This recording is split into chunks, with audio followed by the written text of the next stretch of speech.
ആ ശ്രീ വസന്ത്, ഞാൻ താങ്കളിലേക്ക് വരുമ്പോൾ ഇവിടെ ആന്റണി രാജു ഞങ്ങളുടെ ഔട്ട്പുട്ട് എഡിറ്റർക്ക് നൽകിയ മറുപടി, അദ്ദേഹം പറഞ്ഞത് ഇതിപ്പോൾ ആദ്യമായൊന്നുമല്ലല്ലോ ഗണേഷ് കുമാർ ഇങ്ങനെ ഉന്നയിക്കുന്നത്. നേരത്തെ മറ്റു വകുപ്പുകളുമായി ബന്ധപ്പെട്ട് ആഭ്യന്തര വകുപ്പിനെതിരെ, പൊതുമരാമത്ത് വകുപ്പിനെതിരെ, ആരോഗ്യ വകുപ്പിനെതിരെ, വിദ്യാഭ്യാസ വകുപ്പിനെതിരെയൊക്കെ ആരോപണങ്ങൾ ഉന്നയിച്ചിട്ടുണ്ടല്ലോ. അതെല്ലാം അടിസ്ഥാനരഹിതമായ ആരോപണങ്ങളാണ് എന്നുള്ളതാണ്.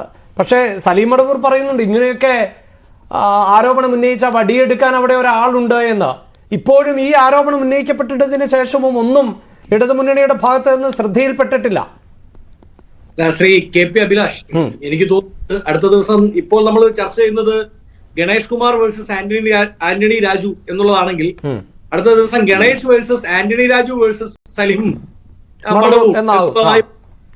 എനിക്കുണ്ട്. കാര്യം അദ്ദേഹം തന്നെ KSRTCക്കെതിരെ, അതിലെ സംവിധാനത്തിനെതിരെ, അതിലെ അഡ്മിനിസ്ട്രേഷനെതിരെ ഒരു വലിയ പരാതികളുടെ ഭാണ്ഡം ഇവിടെ അഴിച്ചു വെച്ചിട്ടുണ്ട്. അദ്ദേഹത്തിന്റെ ആ ധീരതയെ ഞാൻ അഭിനന്ദിക്കുകയാണ്. AKG സെന്ററിൽ നിന്ന് അദ്ദേഹത്തിന് നേരെ വടിയെടുക്കപ്പെടാതിരിക്കട്ടെ എന്ന് ഞാൻ ചെയ്യാണ്. രണ്ട് കാര്യങ്ങളാണ് ഈ വിഷയത്തിലുള്ളത്. ഒന്ന്, ഗണേഷ് കുമാർ സ്വാഭാവികമായും പറയുന്നത് ഞാൻ മന്ത്രിയായിരുന്ന ഒരു വകുപ്പിൽ, ഞാൻ ലാഭത്തിൽ കൊണ്ടുപോയിരുന്ന ഒരു വകുപ്പിൽ, അതാണ് അതിന്റെ ശരിയായ മീനിങ്.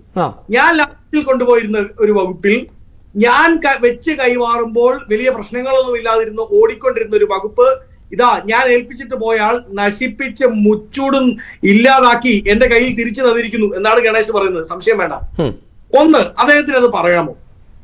UDF എന്ന് പറയുന്ന ഏറ്റവും കൂടുതൽ ജനാധിപത്യപരമായി അതിന്റെ എല്ലാ നെഗറ്റീവ് സൈഡ്സും എല്ലാ രാഷ്ട്രീയ കക്ഷികളും ഉപയോഗിക്കുന്ന ഒരു മുന്നണിയാണ് UDF. ഞാനത് സ്വയം വിമർശനാത്മകമായി തന്നെ പറയുകയാണ്.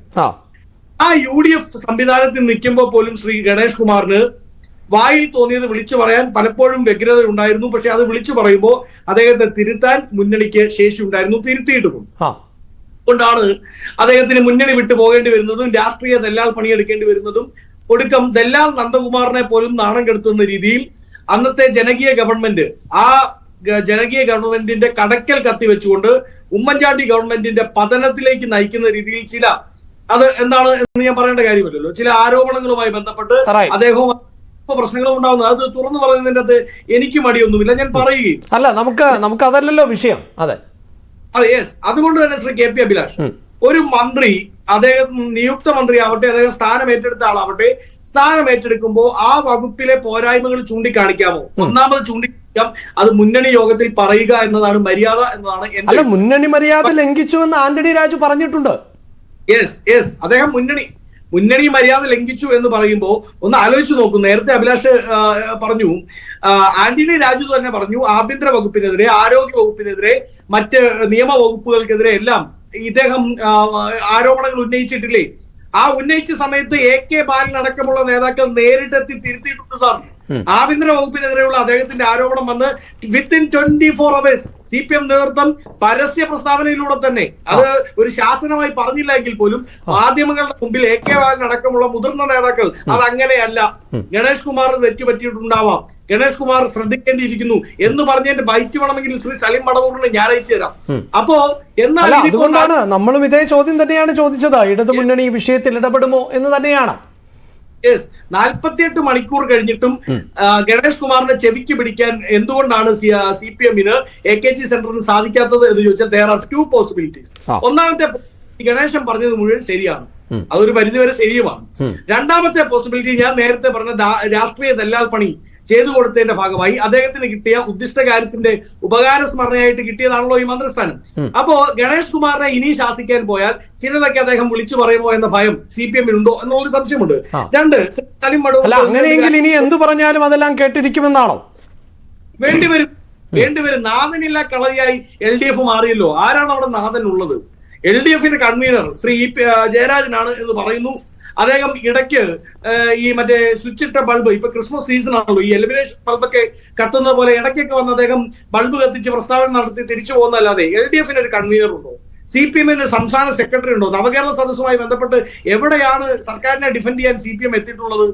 ഈ ഡിവൈഎഫ്ഐ സഖാക്കൾ അവരുടെ തനി ഗുണ്ടാ സ്വഭാവവുമായി വഴിയിറങ്ങിയെന്നല്ലാതെ സർക്കാരിനെ ഡിഫെൻഡ് ചെയ്യാൻ LDF കൺവീനർ എപ്പോഴേലും എവിടെയെങ്കിലും വന്നിട്ടുണ്ടോ? ഇല്ല. എന്റെ അഭിപ്രായം ശ്രീ ആന്റണി രാജു, അദ്ദേഹം ഏതായാലും മന്ത്രിസ്ഥാനമൊക്കെ നഷ്ടപ്പെട്ടു, അദ്ദേഹത്തിന് 30ഓളം വരുന്ന സ്റ്റാഫുകൾക്ക് ആജീവാനന്ദകാല പെൻഷൻ കിട്ടും, അതൊക്കെ സത്യമാണ്. ശ്രീ ആന്റണി, എനിക്ക് തോന്നുന്നു ഈ മാറ്റിവെച്ച നവകേരള സദസ്സ് അടുത്ത ദിവസം കളമശ്ശേരിയിലും മറ്റുമൊക്കെ നടക്കുന്നുണ്ട്. ആന്റണി രാജുവിടെ പോയി ഒരു പരാതി ഗണേഷ് കുമാറിനെതിരെ എഴുതി കൊടുത്താൽ 2 ദിവസം കഴിയുമ്പോൾ ആന്റണി രാജുവിന്റെ ഫോണിൽ ഒരു മെസ്സേജ് വരും, your complaint has been registered with this വകുപ്പ്, ഇന്ന വകുപ്പിൽ ഇത് രജിസ്റ്റർ ചെയ്തിട്ടുണ്ട്, ഉടൻ തന്നെ ദിവസത്തിനുള്ളിൽ ഞങ്ങൾ പരാതി പരിഹരിക്കുമെന്ന് ആന്റണി രാജുവിന് ഒരു മെസ്സേജ് കിട്ടും. അതായിരിക്കും ആന്റണി രാജുവിന് ഇതിൽ ചെയ്യാനുള്ളത്. ഒരു കാര്യം കൂടെ, സലിം മടവൂരിന്റെ 1-2 കാര്യങ്ങൾക്ക് ഉത്തരമുണ്ട്. അദ്ദേഹം പറഞ്ഞത് ഈ പറയുന്ന മഹാരാഷ്ട്രയിലെ അദ്ദേഹത്തിന്റെ യാത്രയെ പറ്റിയാണ്. സാർ, ഞാൻ കോട്ടയത്ത് നിന്ന് തിരുവനന്തപുരത്തേക്ക് KSRTC യാത്ര നടത്തിയ ഒരു കഥ പറയാം. കോട്ടയത്ത് നിന്ന് തിരുവനന്തപുരത്തേക്ക് യാത്ര നടത്തുന്നതിനിടയിൽ 2 കിലോമീറ്ററിനിടയിൽ 3 ചെക്കർമാരാണ് ഒരു KSRTC ബസ്സിൽ കയറുന്നത്. 202 രൂപ GST അടക്കം ഞാൻ കൊടുക്കുന്ന ടിക്കറ്റ് ചെക്ക് ചെയ്യാൻ വേണ്ടി 3-4 കിലോമീറ്ററിനിടയിൽ 3 ചെക്കർമാർ കയറി ഇറങ്ങി പോവുകയാണ്. അവരുടെ സാലറി എത്രയാ? ഇപ്പൊ അങ്ങ് പറയുന്നുണ്ട് യാത്രക്കാരെ ആകർഷിക്കണം. എനിക്ക് നേരിട്ടറിയാവുന്ന ബസ് തൊഴിലാളികൾ, KSRTC ജീവനക്കാർ, അവർ പറയുന്ന ഡെയിലി കളക്ഷൻ ഏതാണ്ട് 30,000 രൂപയാണ്. ഇതിനു മുമ്പ് അവരുടെ ഭാഗത്ത് നിന്ന് തെറ്റുകൾ ഉണ്ടായിട്ടുണ്ട്, ഞാൻ സമ്മതിക്കുന്നു. ചിലപ്പോഴൊക്കെ ട്രേഡ് യൂണിയൻസിന്റെ ഭാഗമായി ചില അഹങ്കാരവും കുങ്കും ഒക്കെ കാണിച്ചിട്ടുമുണ്ട്, ഇല്ലെന്ന് പറയുന്നില്ല. പക്ഷെ ഈ ശമ്പളം കിട്ടാതായി കഴിഞ്ഞപ്പോ, അവരുടെ ജീവിതം പ്രതിസന്ധിയിലായി കഴിഞ്ഞപ്പോൾ അവർ അതിന്റെ അങ്ങേയറ്റം പണിയെടുക്കുന്നുണ്ട്. അതുകൊണ്ടാണ് ഒരു ബസ്സിൽ നിന്ന് 30,000 രൂപ പെർ ഡേ കളക്ഷൻ കൊണ്ടുപോയി. അവിടെയാണ് ശ്രീ വസന്ത് ചില സംശയങ്ങൾ ഉണ്ടാകുന്നത്. ഈ പണം അടക്കം ഈ ഗതാഗത മന്ത്രി ആയിരുന്ന ആന്റണി രാജു പറയുന്നത് എന്താണ്? നേരത്തെ ഉണ്ടായിരുന്ന 3,150 കോടി രൂപയുടെ കടം 2,900 കുറച്ചു, 1000 കോടി പലിശ അടച്ചു. ഇതൊന്നും ആന്റണി രാജു ചുമതലയേറ്റതിന് ശേഷം ഉണ്ടാക്കി വെച്ചതല്ലല്ലോ. അപ്പോൾ കാലാകാലങ്ങളിൽ സർക്കാരുകൾ മാറി മാറി വന്നപ്പോൾ ചെയ്യാതിരുന്ന പ്രവൃത്തികളുടെ ഒരു ഫലമാണ് ഇപ്പോഴത്തെ ജീവനക്കാർ അടക്കം അനുഭവിക്കേണ്ടി വരുന്നത്. അങ്ങനെയാണെങ്കിൽ സ്വാഭാവികമായും ഗണേഷ് കുമാർ തന്നെ പ്രതിക്കൂട്ടിൽ നിൽക്കും. ഇതിനു മുമ്പുണ്ടായിരുന്ന മന്ത്രി, അത് UDF or LDF, ഇതിന് ഗണേഷ് കുമാർ ആയിരുന്നല്ലോ. ഇപ്പൊ സലിം മടവൂർ പറഞ്ഞല്ലോ 4000-ൽ പരം ബസ്സുകളെ ഓടുന്നുള്ളൂ. ഈ സർക്കാർ വന്നതിന് ശേഷം മേടിച്ചത് 800 ബസ്സുകളാണ്. ഈ സർക്കാരിന് KSRTC ഹാൻഡ് ഓവർ ചെയ്യുമ്പോൾ, കഴിഞ്ഞ സർക്കാർ ഹാൻഡ് ഓവർ ചെയ്യുമ്പോൾ റണ്ണിങ്ങിൽ ഉണ്ടായിരുന്ന ഏതാണ്ട് 5,000-6,000-ൽ പരം ബസ്സുകൾ ഉണ്ടായിരുന്നിടത്ത് 800-ൽ പരം ബസ്സുകൾ അധികമായി മേടിച്ചിട്ട് 2000 ബസ് കൊണ്ട് ഓടിക്കാൻ സാധിക്കുന്നില്ല. 7 വർഷമായി നിങ്ങളുടെ കയ്യിലല്ലേ KSRTC. ഇനിയും ങ്ങൾക്ക് മുമ്പുണ്ടായിരുന്ന UDF ഗവൺമെന്റിന്റെ കാലത്തെ പ്രശ്നമാണ് എന്ന് പറഞ്ഞ് ചെളിവാരി എറിയാൻ സാധിക്കുമോ? സാധിക്കില്ലെന്നേ. മുഖ്യമന്ത്രിയുടെ വണ്ടി ഓടിച്ച ഈ നവകേരള ബസിന്റെ 1.5 കോടിയുടെ ബസ് ഓടിച്ച ഡ്രൈവറിന് പോലും 1/2 മാസത്തെ ശമ്പളം ഇപ്പോഴും പെൻഡിങ്ങിലാണ്. അവരുടെ ജീവിതത്തെ തകർക്കുന്ന രീതിയിൽ ഈ സർക്കാർ മുമ്പോട്ട് പോവുകയാണ്. CI2 ആണ് ആന്റണി രാജുവിന്റെ മന്ത്രിസഭയിൽ ഭരണം നടത്തിയത്. ആന്റണി രാജു അവിടെ നമ്മൾ ഈ ക്രിസ്മസ് പപ്പാഞ്ഞിയൊക്കെ ഇന്ന് വൈകിട്ട് കത്തിക്കുമല്ലോ, ന്യൂ ഇയർ പ്രമാണിച്ച്. ആ ക്രിസ്മസ് ഇരിക്കുന്നത് പോലെ ആന്റണി രാജു മന്ത്രിയായി അവിടെ ഇരുന്നു എന്നതിനപ്പുറത്തേക്ക് ഗണേഷ് കുമാർ വരുമ്പോൾ അതിന് മാറ്റമുണ്ടാകും. നമ്മൾ ഈ അഭിലാഷ് കേട്ടില്ലത്, ഗണേഷ് വന്നാൽ മാറ്റമുണ്ടാകുമോ? ഗണേശിന് അതിനുള്ള ആർജവം ഉണ്ടാവും. പക്ഷെ എത്ര കണ്ട് പറഞ്ഞ് അതാണ് സംശയം. ആ ആർജവം എത്രത്തോളം പ്രാക്ടിക്കലാക്കാൻ പറ്റുമെന്നാണ്. ശ്രീ ജെയിംസ് വടക്കൻ, താങ്കളിലേക്ക് വരാൻ അല്പം വൈകിയിട്ടുണ്ട്, ക്ഷമിക്കുക.